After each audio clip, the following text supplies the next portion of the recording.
नमस्कार, स्वागत है आप सभी का कार्यक्रम सृजन में।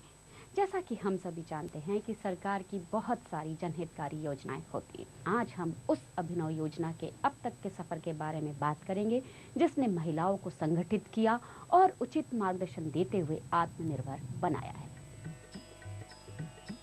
एक खूबसूरत सा घर और सपनों को जरूरत के मुताबिक अच्छे रहन सहन के साथ साथ शिक्षा दीक्षा उपलब्ध करा पाने का सामर्थ्य, इसी सपने को पूरा कराने की जद्दोजहद में जुटा हुआ है मध्य प्रदेश राज्य ग्रामीण आजीविका मिशन। इसी लक्ष्य को पा लेने के पहले न रुकने न थकने का संकल्प लिया। संकल्प ऐसा जिसमें ग्रामीण क्षेत्र की महिलाएं भी अपने जीवन साथी के कंधे से कंधा मिलाकर रिश्ते को और मजबूत और सही मायनों में परिभाषित कर सकें। नौकरी की मोहताजी से छुटकारा दिलाकर अपने ही घर, अपने ही कस्बे, अपनों के ही बीच में अपने कारोबार की मालिक बना रहा है। इतना ही नहीं, साहूकारों से मुक्ति दिलाकर खुद जरूरतमंदों को मदद का संबल प्रदान कर सके। 2012 में महज 9 जिलों से क्रियान्वित हुआ MPSRLM प्रदेश के 29 जिलों में काम कर रहा है। 3 सालों के इस सफर में लगभग 10 लाख से कहीं ज्यादा ग्रामीण महिलाओं ने गरीबी को हराने में सफलता हासिल की है। मिशन की बताई राह पर चलकर आज प्रदेश के 1,03,000 से ज्यादा परिवार सिर्फ 3 सालों के भीतर अपनी आय बढ़ाकर प्रतिवर्ष न्यूनतम 1 लाख रुपए की आय प्राप्त कर पाने में सफल हैं। मध्य प्रदेश ग्रामीण आजीविका मिशन द्वारा जो लगभग 15 लाख महिलाओं को स्व सहायता समूह से अब तक जोड़ा जा चुका है। तो इन महिलाओं को बैंकों से ऋण भी दिलाया जा रहा है और इनको जो हमारा एक रिवॉल्विंग फंड होता है और एक CIF होता है, वो राशि भी मिशन द्वारा दी जाती है। और ये सारी राशि दी जाती है कि वो आगे चल के अपने जो आजीविका है उसको सुदृढ़ कर सकें। जैसा कि मिशन का नाम ही आजीविका मिशन है, तो इसका मुख्य उद्देश्य ग्रामीण परिवार जो गरीबी रेखा के नीचे रहते हैं उनकी आजीविका का सुदृढ़ीकरण करना है। तो अनेक प्रकार के कार्य इसमें किए जाते हैं, जैसे कृषि आधारित भी कार्य हैं जो ज़मीन से जुड़े हुए हैं और ऐसे भी कार्य हैं जो ज़मीन से नहीं जुड़े हुए हैं, जिनमें से एक जो महिलाओं ने स्वयं ही अपनी ओर से जिसे पसंद किया जिस कार्य को, वो सिलाई का है। और सिलाई में अभी हमने करीब 25 जिलों में हर जिले में 300-400 महिलाओं का एक क्लस्टर हम बना रहे हैं सिलाई का, ताकि वहाँ पर वो चाहे वो स्कूल यूनिफॉर्म हो, सरकारी स्कूलों की हो या प्राइवेट स्कूलों की हो, या वो खुले बाज़ार में भी थोक के भाव में अपना सामान जो सिले सिलाई वस्त्र हैं उनको बेच सकें और अपनी आजीविका दृढ़ कर सकें। ये प्रयास हमारे द्वारा किया जा रहा है। किसी भी काम को एकजुट होकर किया जाए तो उसे कारोबार का रूप लेने में देर नहीं लगती। जरूरत होती है तो बस सही मार्गदर्शन की। और मध्य प्रदेश राज्य ग्रामीण आजीविका मिशन इस कहावत को चरितार्थ कर रहा है कि संगठन में ही शक्ति होती है। आज बड़वानी आगरा मुंबई हाईवे की इस चौपाटी को एक नई पहचान मिली है गणेश आजीविका सिलाई सेंटर से। कर्मठता की पर्याय बन चुकी सेंटर में काम करने वाली इन महिलाओं के लिए कर्म ही पूजा है। तभी तो समय की पाबंदी और काम पूरा करने की प्रतिबद्धता ही इनका पहला धर्म है। आजीविका मिशन से प्रशिक्षित ये महिलाएं सिलाई कार्य में निपुण हो चुकी हैं। न सिर्फ फैशन के मुताबिक बल्कि बड़वानी जिले में स्थापित उद्योगों में कार्यरत कर्मचारी व अधिकारियों की यूनिफॉर्म का जिम्मा भी इन्हीं उत्साहित हाथों पर है। प्रोत्साहन मिला ये सिलाई करने से। मेरे बच्चों को अच्छे से पढ़ाई कर सकती हूँ, उसकी फीस भर सकती हूँ, अच्छे स्कूल में भेज सकती हूँ। इस सिलाई की वजह से मैं बहुत आज मतलब गर्व महसूस करती हूँ। मतलब कभी 8,000 कभी 10,000 रुपये महीना कमा लेते। कुछ चीज़ें खरीदने के लिए हमारे बच्चे जैसे तरसते थे, तो हम आज कुछ काम ऐसा कर रहे हैं कि हम लोगों के बच्चे किसी चीज़ के लिए ना तरसे और उनकी ज़रूरतों को पूरा कर सकते हैं। पुण्य सलीला नर्मदा तट पर बसे मंडला जिले के ग्राम टिकारिया में भी स्व सहायता समूह की ये महिलाएं स्कूली यूनिफॉर्म तैयार कर रही हैं। आखिर सरकार के प्रोत्साहन से अब हर घर की लाडो भी स्कूल जा रही है। अब स्कूल यूनिफॉर्म की मांग भी बढ़ी है। कर्ज चुकाना पत्थर को वापस पहाड़ पर चढ़ाने के समान है। यही अनुभूति इन्हें भी है, लेकिन आज कर्ज चुक जाने के बाद ये चिंता मुक्त हो चुकी है। 3 लाख का लोन सेक्शन करवा, जिससे हमने ये 15 मशीनें खरीदी और सीसी लिमिट करके कच्चा माल खरीदा। फिर उसके बाद हमको यूनिफॉर्म सिलने का ऑर्डर मिला, जिससे हमने फर्स्ट साल में 2000 यूनिफॉर्म सिलकर और स्कूलों में बेचा, तो हमको 4 लाख रुपए मिला उससे। तो हमने जो 3 लाख का लोन लिया हुआ था उसको एक ही साल में चुकता कर दिया। अभी सारी प्रॉपर्टी हमारी है, हम इसके मालिक हैं और हम पर कोई कर्ज नहीं है। ये कुसुम है, आत्मविश्वास का पर्याय बन चुकी कुसुम सरकारी पॉलिसी में भी बदलाव लाने के तर्कपूर्ण सुझाव दे रही है। सरकार जो नियम का थोड़ा सा चेंज करके जो मध्याह्न भोजन की, मतलब जैसे जिस तरह से मध्याह्न भोजन पे सीधे पैसे समूह के खाते पे जाते हैं, तो सरकार मतलब सीधे हम समूह वाली दीदियों से ये ड्रेस खरीदे और हमारे समूह के खाते पे पैसे ट्रांसफर करे, ताकि मतलब और भी ऐसे समूह बने और 20 लाख जो दीदी जो बेरोजगार बैठी हुई हैं उनको काम मिल सके। प्रदेश के अन्य जिलों में यूनिफॉर्म, टी शर्ट, जैकेट जैसे अन्य वस्त्रों की सिलाई कार्य के माध्यम से महिलाओं को आर्थिक रूप से सुदृढ़ किया जा रहा है।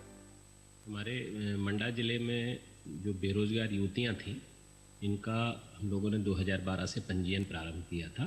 तो ऐसे बहुत सारी युवतियों ने अपनी इच्छा जाहिर की थी कि वो सिलाई का काम करना चाहते हैं, और हम लोगों ने उनको एक उत्पादक समूह बना करके उनको प्रशिक्षित किया और प्रशिक्षित करा करके उनसे पहले वस्त्र निर्माण का काम शुरू कराया। स्कूल यूनिफॉर्म का काम एक सीजनल काम है, इसलिए इन युवतियों के लिए जबलपुर और स्थानीय आसपास के बाज़ारों में हम लोगों ने इस सलवार सूट, लेगी, लोवर, हैरम और इस तरह के अन्य कार्य भी कराने के लिए उनके टाई अप कराए हैं। इसी के साथ एक आइडिया ये आया था कि यही एक समिति है जिसका पूरे ज़िले में एक नेटवर्क बन गया है। ऐसे 5 उत्पादक समूह हमारे मंडला विकासखंड में ही हैं जो स्कूल यूनिफॉर्म का काम कर रहे हैं, और इन्होंने अपनी एक कोऑपरेटिव सोसाइटी भी बना ली। तो इस समिति के माध्यम से इनकी एक नेटवर्क पूरे ज़िले में बन गया है, जो स्व सहायता समूहों और ग्राम संगठनों के माध्यम से अपने उत्पादों को गांव तक पहुंचा सकता है। सीधी जिले के भरतपुर गांव की हथकरघा और दस्तकारी समिति के सदस्य बुनकर भरतपुर सहित कई और गांवों की महिलाओं को आजीविका मिशन ने प्रशिक्षित किया, और आज ये सफलतापूर्वक वस्त्र निर्माण कर रही हैं। एक ताना में जब 1 महीना में उतर जाता है कि 1.5 महीना में उतर, जब जैसा काम करते हैं तो 6,000-7,000 रुपए कमा लेते हैं।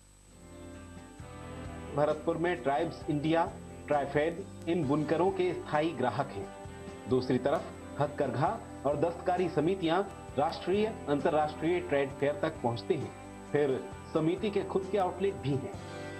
हमारा देश कृषि प्रधान देश है और गांव-गांव में लोग खेती किसानी से ही अपनी आजीविका चलाते हैं। इसी बात को ध्यान में रखते हुए मिशन ने प्राकृतिक खाद का उपयोग करने के साथ खेती करने के नए तरीके सिखाए, जिससे आज गांव में विकास की लहर दौड़ रही है। MPSRLM द्वारा वक्त, हालात और क्षेत्रवार विशेषता, सबसे खास हितग्राहियों की रुचि को ध्यान में रखकर रोजगार का पैमाना तैयार किया गया है। Community managed sustainable agriculture model, जिसमें हितग्राही की न्यूनतम आधा एकड़ भूमि की उत्पादक क्षमता के अनुसार 7 सतह यानी ग्रामवासियों की बोली में 7 पलिया की खेती से सब्जियों का उत्पादन साल भर किया जा रहा है, जिसकी मेढ़ों पर भी पपीता, अनार जैसे फलों का पौधारोपण करके इस्तेमाल करना मिशन ने सिखाया है। इस मॉडल से 1 एकड़ भूमि में हितग्राही को 1 लाख रुपए तक की वार्षिक आय प्राप्त हो जाती है।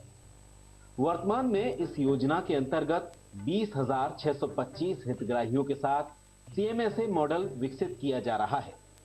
इसी तरह अनार उत्पादन को भी बढ़ावा दिए जाने से हितग्राही को प्रति एकड़ 3 वर्ष में लगभग 2.5 लाख रुपए की आमदनी होगी।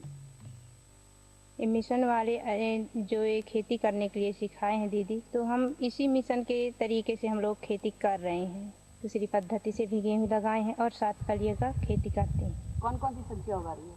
हो गया गोभी है, टमाटर, अदरक, मटर है और एक मान लो प्याज भी है। तो प्याज निकल गई है, मान पूरा बरसाती की ठंडी पे मतलब ठंडी वाला सब्जी सब निकल गई है। तो हम 40-50 हज़ार का खेती इस रबी से निकाल चुकी हैं। जैसे भांटे लगा लेते वो अकेले लगा ले, पेज लगाते रहे अकेले लगा ले। अब इनको गोभी भी लगा लेते हैं, भांटा भी लगा लेते, धनिया पत्ती, पालक, मेथी भाजी और इसके साथ साथ पपीता भी हम लगा लिए हैं। इसके साथ साथ में हम जो है तो अनार भी पोस लिए हैं। अब इनके साथ तरह तरह की हम इसमें कमाई कर रहे हैं। हर तरह के मान ले पौधा पोसते हैं और हर तरह की बिक्री करते हैं। MPSRLM ने पन्ना जिले के गांव-गांव में जिंदगी बदल दी है। इसकी तस्दीक है ये अलग अलग तस्वीरें। ये बिहरिया गांव है। यहाँ के आदिवासी परिवारों को संरक्षित खेती की राह दिखाई और समूह की महिलाओं को बकायदा शेड नेट भी उपलब्ध करवाया गया, जिससे आज महिलाएं सब्जी तरकारी की व्यावसायिक खेती कर रही हैं। इस तरह मिशन की मिली दिशा के अनुसार समूह की महिलाएं अपने खेतों में करेला, कद्दू, भिंडी, प्याज और कटहल की खेती कर रही हैं। अब इनके खेतों से सीधे हाट बाजारों में ये सब्जियां बिक्री के लिए पहुंचने भी लगी हैं। आज सब्जी की इस व्यावसायिक खेती से प्रदेश के लगभग 1,48,000 किसान जुड़ चुके हैं।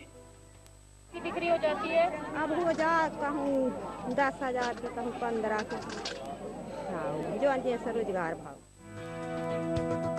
सब्जियों और फलों का उचित दाम मिले, इसके लिए मिशन द्वारा प्रदेश भर में 181 आजीविका फ्रेश नाम से फल सब्जी विक्रय केंद्र संचालित किए जा रहे हैं।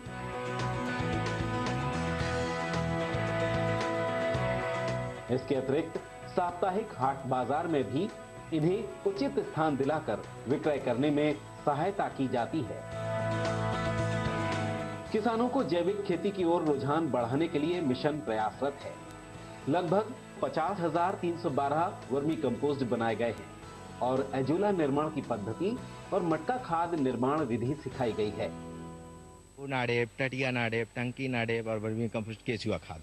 अब बरसात के दिनों में जब अपन रोपाई करे के बाद 1 सप्ताह बाद अपन एजोला डाल दी थे, वह यूरिया के काम करते थे, तो बहुत ज़्यादा उत्पादन होते हैं। इस साल हम अपने खेतन में ही वो कर रहे हैं, SRI कराए हैं, लगभग 200 क्विंटल धान उत्पादन करें अल्प वर्षा के कारण। उन्नत बीज उत्पादन कार्यक्रम के तहत 27 सीड प्रोड्यूसर कंपनियां गठित की गई हैं, जिससे किसानों के साथ मिलकर विभिन्न फसलों के अच्छी क्वालिटी के सीड यानी बीज हितग्राहियों को उपलब्ध किए जा रहे हैं। वर्तमान में 1.5 लाख से ज्यादा किसान प्रमाणित बीजों का उपयोग कर रहे हैं। 800 लोगों को तैयार किया है, तो हमारे 800 गांव में 24 घंटे उपलब्ध है और वो अपनी भाषा में आसानी से उपलब्ध करा सकते हैं। तो काम करने के जो मिशन ने तकनीकी अपनाई है वो बहुत अच्छी है और मुझे बहुत अच्छा महसूस होता है कि इस मिशन में हमको अवसर मिला कि लोगों को हम गांव स्तर पे एक प्लेटफॉर्म दे पाए जिसमें वो अपनी समस्याओं को विचार कर सकें और समस्याओं पे हल निकाल सकें। कृषि आधारित व्यवसाय में हल्दी उत्पादन को और ज्यादा बढ़ाने के लिए आधुनिक पद्धति के तरीकों को समझाया गया है। वर्ष 2012-13 में नाम मात्र हल्दी उत्पादन वाले जिलों सागर, बड़वानी और शहडोल में हल्दी उत्पादन बढ़कर साल 2016-17 में 1 लाख क्विंटल संभावित है। तीनों जिलों में लगभग 7,492 कृषक हल्दी उत्पादन से जुड़ चुके हैं। हमारों ने जो हल्दी लगाई है सो कच्ची बेचेंगे तो 1,000 की बिकेगी, पका के बेचेंगे तो 1200 तक की बिक जाएगी। और हमारों के समय से मशीनें है, ये तई उबाल के बेचेंगे, ये तई चुरा के और कच्ची भी खरीद के बेचें उनसे तो 1000 की बिक जाए, उबेल के बेचें तो 12 की बिक जाए। इससे हमारा बहुत फायदा है। हल्दी लगाई हमने, उससे हमें ज़्यादा फायदा होगा। वो तो 2 बेर फसल बोते तो नहीं निकलती है। हल्दी लगाई तो हमारी पहले 10,000 की होती है, 25,000 की होने लगी। और जो पाउडर हमने बना के खुद से हमने पिसवा के फिर हमने बेचो है 120 रुपया किलो। वही हल्दी हमने बेची पाउडर बना के बेच पाया है हमने। बड़वानी जिले में हरिगढ़ करके एक छोटा सा ग्राम है, वहाँ पे मैं हल्दी, मिर्च, धनिया की खेती करता हूँ। मुख्य रूप से मेरा हल्दी का कामकाज है। हल्दी को मैं शुद्ध रूप से तैयार करता हूँ, उसे बॉइलिंग करता हूँ, पॉलिशिंग करता हूँ, पल्वेराइजिंग और मार्केटिंग। मेरा थॉट ये मेरे खेत से आपके घर तक। आज के इस मिलावटी दौर में मैं एक प्रयास कर रहा हूँ कि मैं उगाऊँ वो सीधे शहर तक पहुँचे। उस प्रयास में मैं शुद्ध हल्दी तैयार करता हूँ और आप तक पहुँचाता हूँ। वर्तमान में सागर जिले के 28 ग्रामों में 264 किसान आजीविका ब्रांड के नाम से हल्दी और हल्दी के अचार का भी विक्रय कर रहे हैं, जिसे स्वाद और सेहतमंद गुणों के कारण बेहद पसंद किया जा रहा है। इसकी खरीदारी के लिए दूसरे प्रदेशों के व्यापारी भी इनके खेतों तक पहुंच रहे हैं। ये सारी फील्ड्स देखने के बाद हम कॉन्फिडेंस देने के लिए अपने कस्टमर को यहाँ पे आना ज़रूरी है, हमारा विजिट करना ज़रूरी है, और यही हल्दी जो है वो हम अपने पूरे सिस्टम में बेच रहे हैं। आजीविका मिशन ने ग्रामीणों को नए तरीकों से खेती किसानी करने के लिए प्रोत्साहित किया, साथ ही उन्हें दुग्ध व्यवसाय से भी जोड़ा है, जिससे आज वह अपने गांव में ही दूध बेचकर अच्छा मुनाफा कमा रहे हैं। दुग्ध उत्पादन व्यवसाय के माध्यम से मिशन अतिरिक्त आय अर्जन के लिए प्रेरित कर रहा है, जिसके लिए ग्राम स्तर पर बनाए गए दुग्ध संग्रहण केंद्रों में ग्रामवासी दूध विक्रय के लिए पहुंचते हैं, जहां पर दूध के फैट के मुताबिक निर्धारित दाम मिलने से ग्रामवासी बेहद खुश हैं।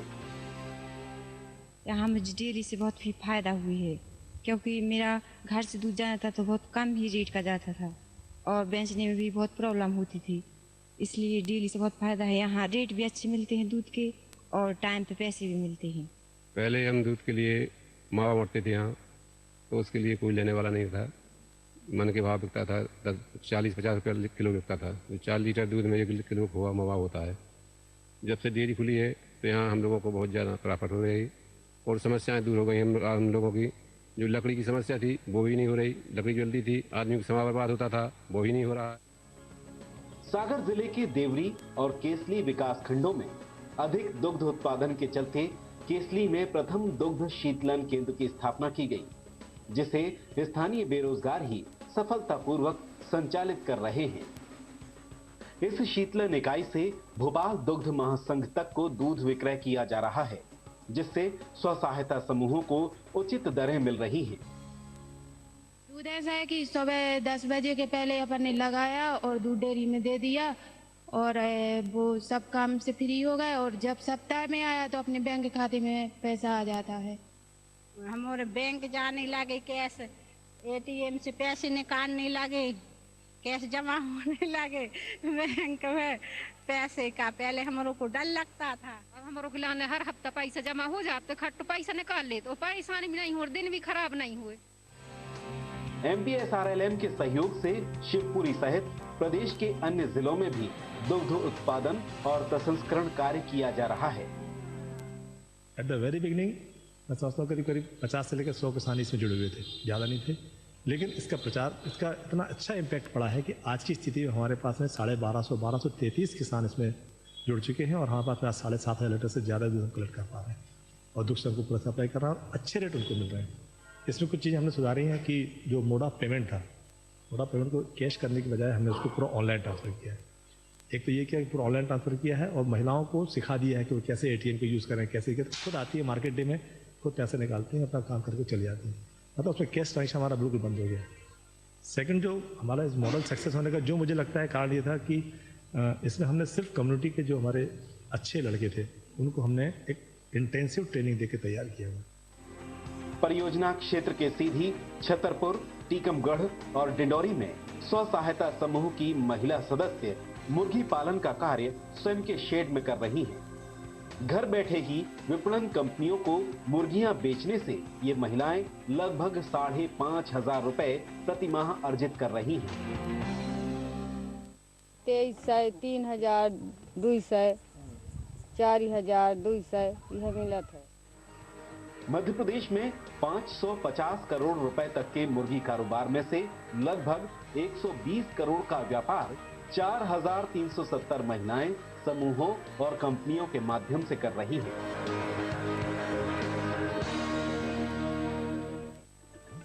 मध्य प्रदेश राज्य ग्रामीण आजीविका मिशन समर्पित है अपने लक्ष्य के प्रति, जिसने संकल्प लिया दूर दराज के क्षेत्रों के अंतिम व्यक्ति को भी आर्थिक सामाजिक रूप से उत्थान की ओर अग्रसर करने का। आशा के सूरज की किरणें प्रस्फुटित हो रही हैं और हर ग्राम विकास की रोशनी से चमकने की राह पर चल पड़े हैं, तो वहीं हमारी गृह लक्ष्मियां आर्थिक रूप से आत्मविश्वासी हो रही हैं। वास्तव में अबला नहीं सबला का प्रतीक बनती चली जा रही हैं। एक बार जो ग्रामीण क्षेत्र में जो लोग हैं, अगर उन्हें विश्वास हो जाए कि आप जो भी उनको बता रहे हैं, जो भी उनको उनके साथ काम कर रहे हैं उनके भलाई के लिए है, तो फिर काम करना बहुत आसान हो जाता है। तो इसलिए हमने प्रारंभ में उनका विश्वास अर्जित करने के लिए जो हमारा संस्थागत विकास का काम होता है, स्वसहायता समूह का गठन करना, जो ग्राम संगठन है उसका गठन करना, और उसके बाद उनको तरह तरह की जो बातें हैं, जो जिन सूचनाओं के प्रति उनकी अब तक पहुंच नहीं है, उनकी पहुंच को विकसित करना, जिन सेवाओं के प्रति उनकी पहुंच नहीं है, उन सेवाओं को उन तक पहुंचाना। अगर हम काम उनके साथ करते हैं तो उनका विश्वास अर्जित करते हैं, फिर आप जो भी बताते हैं वो काम अच्छी तरीके से कर रहे हैं। ग्रामीण क्षेत्र की महिलाएं वास्तव में अबला नहीं सबला का प्रतीक बनती चली जा रही है। कहने में अतिशोक्ति नहीं होगी कि मात्र 3 साल में MPSRLM के जरिए प्रदेश के 29 जिलों तक फैले स्व सहायता समूह अपनी कर्मठता, ईमानदारी और लगातार मेहनत की बदौलत सफलता के शिखर की ओर बढ़ रहे हैं।